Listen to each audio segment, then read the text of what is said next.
নমস্কাৰ সকলোলৈ মোৰ নতুন ইউটিউব চেনেলটোলৈ আহকচোন। আজি এটা নতুন ৰেচিপি লৈ আহিছোঁ আপোনালোকলৈ।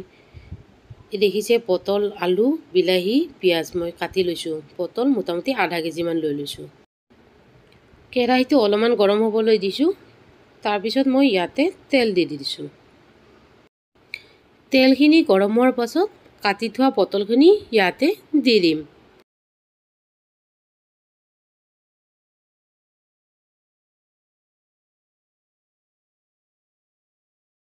গোটেইখিনি দিয়াৰ পাছত মই অলপমান লাৰি দিম। এতিয়া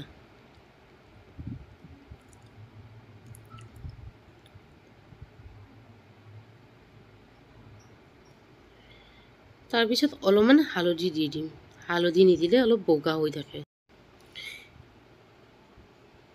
মই কিন্তু হালধি একেবাৰে দিয়া নাই দেই, কম পৰিমাণে দিছোঁ, যাতে পটলখিনি বগা হৈ নাথাকে, অলপ ভাজোতে ৰঙা ৰঙা হৈ যায়।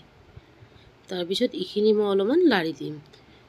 তাৰপিছত 10 মিনিটমান এইখিনি ভাজিম, যাতে ধুনীয়াকৈ ভাজা হৈ যায় আৰু পটলখিনি সম্পূৰ্ণ ভাজা হৈ যায়।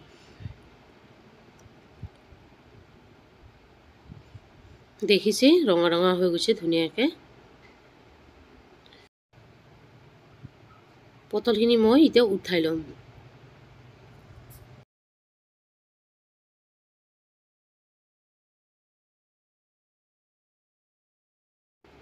এই কেৰাহীটোতে কাটি থোৱা আলুখিনিও মই অলপমান ভাজি ল'ম।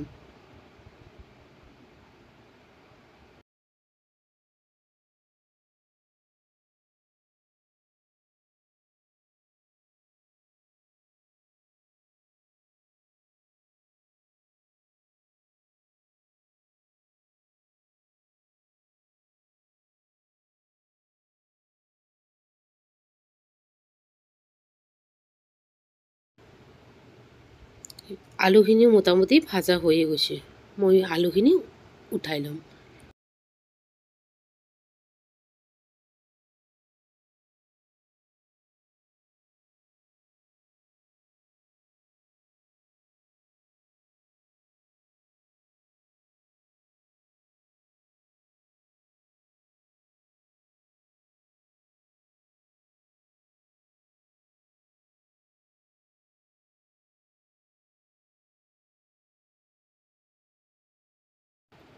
আলুখিনি উঠাৰ পাছত এই কেৰাহীটোতে মই আৰু অলপমান তেল দি দিম।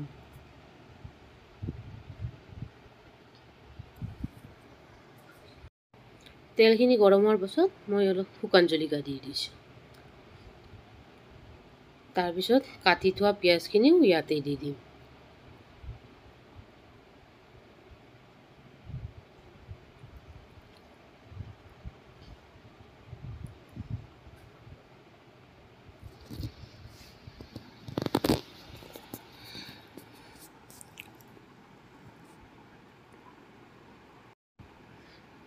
আদা নহৰু বটি মই থৈয়ে দিছিলোঁ, ইয়াতে আদা নহৰু বটাখিনি দি দিম। তাৰপিছত অলপমান লাৰি দিম, যাতে তলত লাগি নাযায় আৰু যাতে আদা নহৰুৰ গোন্ধটো নাথাকে। অলপমান ফ্ৰাই কৰি ল'ম।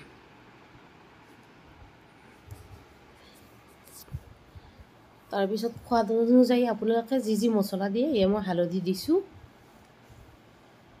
তাৰপিছত এয়া জলকীয়া বটা দিছোঁ। তাৰপিছত লাৰি দিছোঁ, যাতে তলত লাগি নাযায়।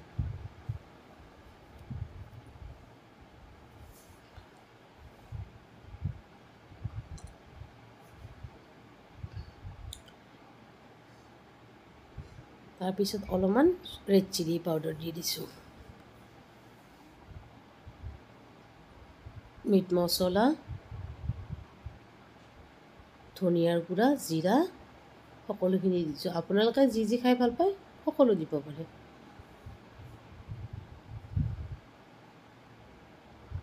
তাৰপিছত এয়া মই তলত যাতে লাগি নাযায় অলপমান লাৰি দিছোঁ। কাটি থোৱা বিলাহীখিনিও ইয়াতে দি দিছোঁ।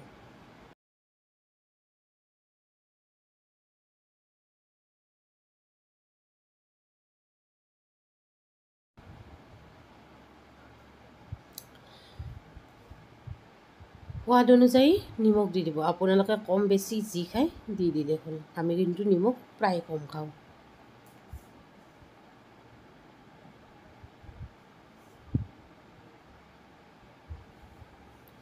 তাৰপিছত এইখিনি ধুনীয়াকৈ অলপমান লাৰি দিম।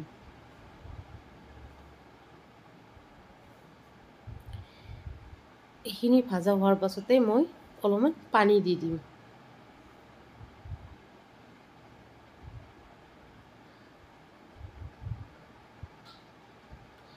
দেখা পাইছে মই পানী দি দিছোঁ। পানী দি উঠাৰ পিছত অকণমান উতল আহিব দিম। উতল অহাৰ পাছত মই ভাজি থোৱা আলুখিনি ইয়াতে দি দিম, যাতে অলপমান বইল হৈ যায়। আলুখিনিতো ভাজিছোঁ কিন্তু ইমানটো বইল হোৱা নাই ন। এই দেখিছে আলুখিনি মোটামুটি বইল হৈয়ে গৈছে।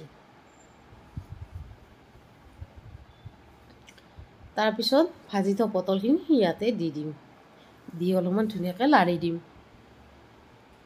আমাৰ সম্পূৰ্ণভাৱে আলুখিনি বইল হৈ গৈছে আৰু পটলখিনিও আমি সম্পূৰ্ণ কৰি ভাজি লৈছিলোঁ, গতিকে দুইখিনিতে মিক্স কৰি দি দিছোঁ। তাৰপিছত মই অলপমান এনেকৈ লাৰি দিম। এয়া দেখিছে আমাৰ পটল আলুৰ তৰকাৰী মোটামুটি ৰেডিয়ে হৈ গৈছে।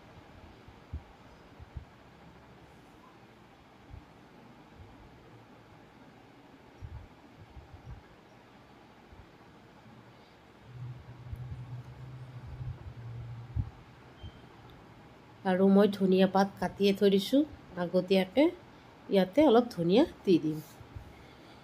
ধনিয়াখিনি দি উঠাৰ পাছত মই অলপমান লাৰি দিম।